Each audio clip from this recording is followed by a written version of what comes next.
Magandang umaga, ngayon po ay araw ng Huwebes, August 24, 2023. Update po muli sa lagay ng panahon. Isa ng ganap na bagyo o tropical depression ang binabantayang low pressure area na nasa silangan po ng Apari, Cagayan, at ito po ay pinangalan ng Goreng ng Pag-asa.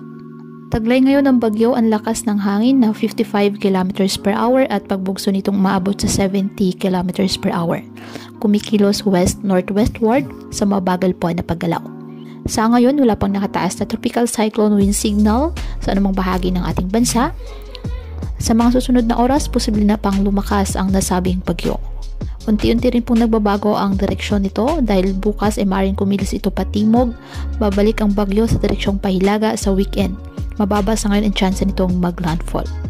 Pero dahil po sa tinatawag na area of uncertainty, may posibilidad na dumaan sa ibang bahagi ng Cagayan Valley ang bagyong Goreng. Samantala, patuloy namang magpapaulan sa Southern Luzon, Visayas at Mindanao ang hanging habagat, habang mga localized thunderstorms sa natitirang bahagi pa ng Luzon.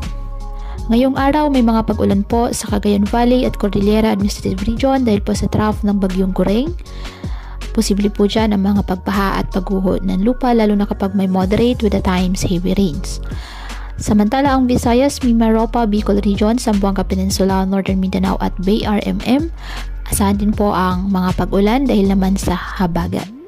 Metro Manila, nalalabing bahagi ng bansa.